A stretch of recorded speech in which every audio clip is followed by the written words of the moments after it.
У нас нищее население. Вы сами дураки. Вверх цинизма. Категорически много претензий ко мне, что я не знаю и не владею ситуацией. Я все вижу. Еще раз, еще раз, еще раз. Я никогда на работу не возьму человека, которому страшно от того, что он не внесет ипотечный платеж. Замысел, замысел, сделал его сам и сам целомерен. Так, сегодня будут нестандартные мысли миллиардера, потому что прошлый выпуск вызвал небывалый резонанс. Даже депутаты возбудились. Сегодняшний выпуск посвящен симметричному ответу на ярых поклонников ипотечного рабства, ипотечного заложничества. Поэтому для тех, кто еще не понял, что ипотека — это абсолютное зло, я сделаю 2-й, 3-й, 5-й, 10-й выпуск. Я сделаю сколько надо выпусков, чтобы вы поняли. Ну а для тех, кто уже все понял, это шанс еще раз хорошенько все закрепить. Поехали. Один из ярых поклонников ипотеки — депутат Сергей Катасонов, первый зампред комитета Госдумы по бюджету и налогам, фракция ЛДПР. Посмотрите, что он пишет. Хотел бы сказать господину Рыбакову, что другого инструмента, кроме как ипотека, для 70-80% нашего населения, к сожалению, нет. У нас нищее население, говорит Сергей Катасонов.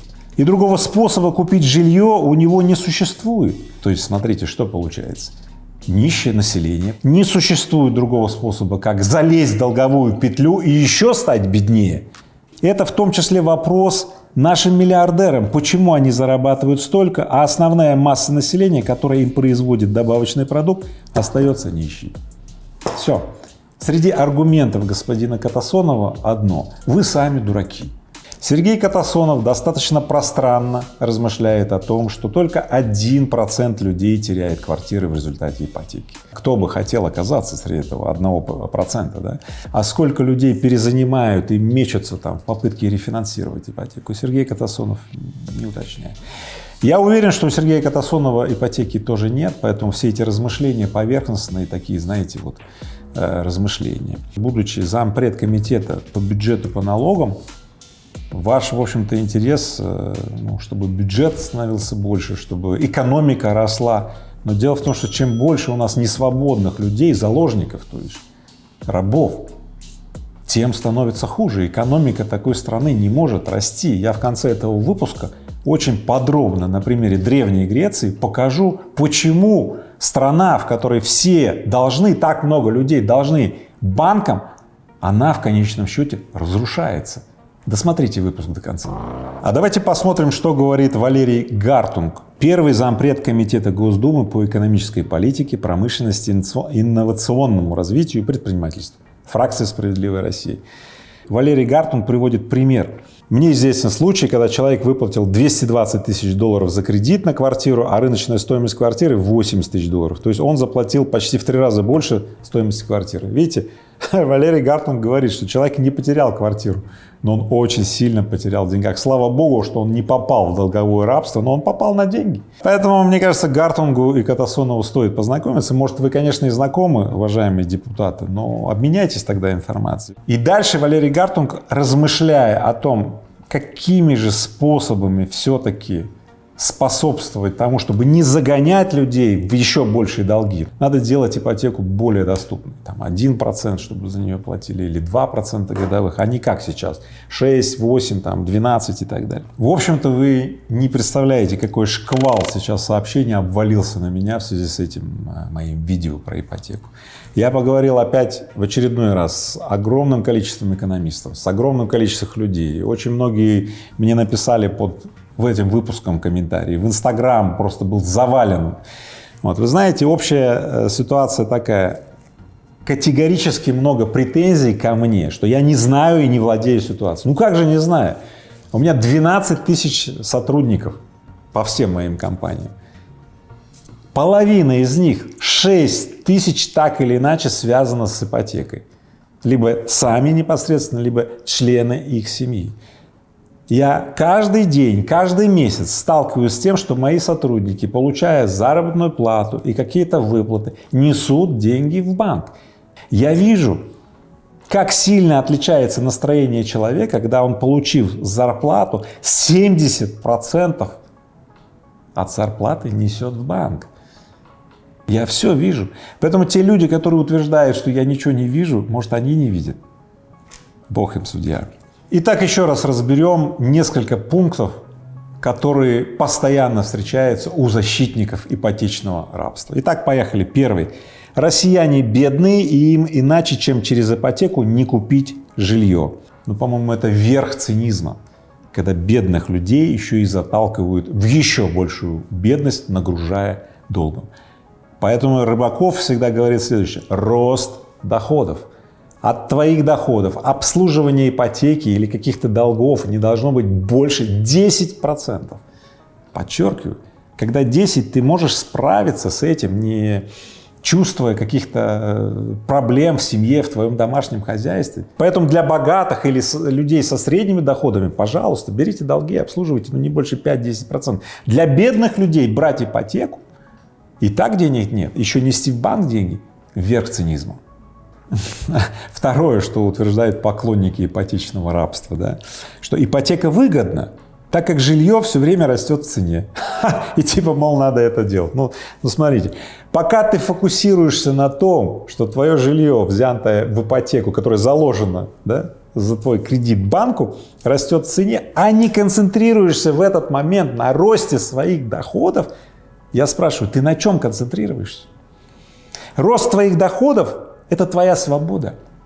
Если твои доходы не растут, ну и чего, если зарастет номинальная стоимость твоей камеры для спанья? Чего от этого? Я вам расскажу обалденный пример. Приходит ко мне человек, да, соискатель на одну должность. Я почти его хочу взять, но единственное, говорю, вот зарплата 150 тысяч.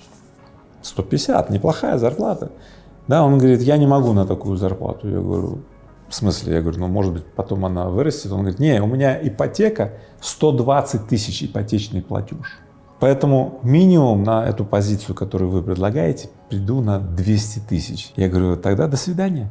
Скажите, о чем думает этот человек? Может ли такой человек думать сейчас о работе, о замысле? Или он все, что думает, это о том, что ему нужно внести этот чертов ипотечный платеж? Я, конечно, понимаю, ему нужно, ему страшно, что если он не внесет, то банк отберет у него квартиру. А мне страшно брать такого человека. Я никогда на работу не возьму человека, которому страшно от того, что он не внесет ипотечный платеж. Потому что мне нужны партнеры, мне нужны заговорщики, мне нужны люди, которые свободны, а не те, которые попали в зависимость банку. И из этого, в частности, вытекает пункт 3. Очень часто поклонники ипотечного рабства говорят, что ипотека мотивирует. Я только что рассказал, на что мотивирует ипотека. Зависимость, узколобость, фокусировка на страхе, потерять квартиру, не внести вовремя, да?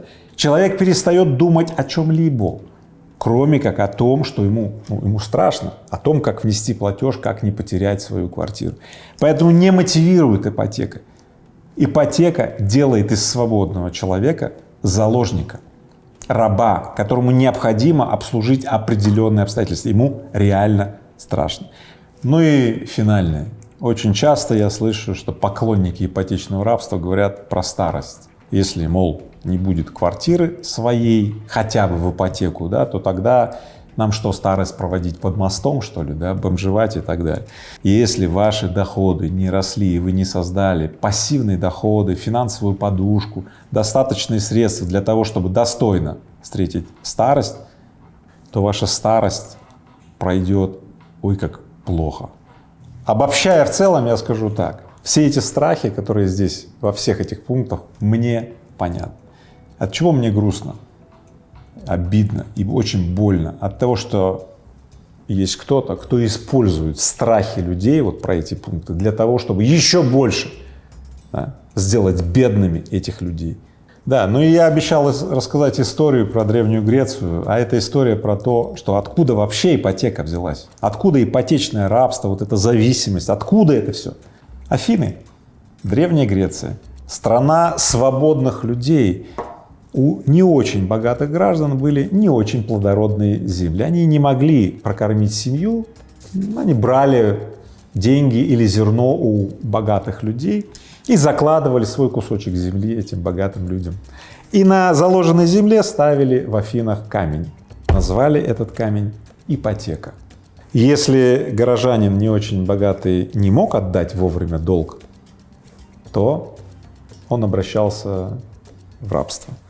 Таким образом, ипотека стала инструментом порабощения свободных граждан Афин. Знаете, что потом с Афинами произошло? Она перестала существовать. Почему? Возможно, потому что в этой стране стало очень много людей-рабов. Им нечего было защищать, кроме своих долгов. В финале я хотел бы подчеркнуть следующее. Выбирай для себя ситуацию, в которой ты будешь иметь большее количество степеней свободы. Не ограничивай себя. Работай над повышением доходов. Еще раз, и еще раз, и еще раз. Платить своим будущим за желание сегодня поиметь что-либо, машину, квартиру и так далее, в кредит, это очень опасно. И поэтому все, кто призывают вас делать это, помните, они защищают свои интересы, не ваши. Они ведут вас к беде. Если вы выбираете ипотеку, кредит или что-то, ребята, не выбирайте это. Выбирайте расширение своих доходов. Сохраняйте максимальную степень свободы. Никогда не привязывайтесь ни к месту своего проживания, ни к компании, в которой работаете. Всегда знайте, что ваша кредо – это повышение своих доходов. Думайте об этом. Ваша семья – самое ценное, что у вас есть. Защищенность вашей семьи очень важна. Качество жизни вашей семьи очень важно. Для этого вам потребуется свобода, возможность маневра, другой город, другая работа, другая компания. Пожалуйста, не сковывайте себя никогда. Если вы примете мои советы, у вас будет и шанс, и автономность, и инструменты повышения своей защищенности и качества жизни, и квартира, когда вы на нее заработаете. И если вы не примете мои советы, у вас будет долг, шкаф для спанья и вечное прозябание в условиях низких доходов. Вам решать. Мой замысел, это есть замысел, я имею замысел, это мой замысел, это мой замысел, мерен мой замысел, мой хайвей, это замысел.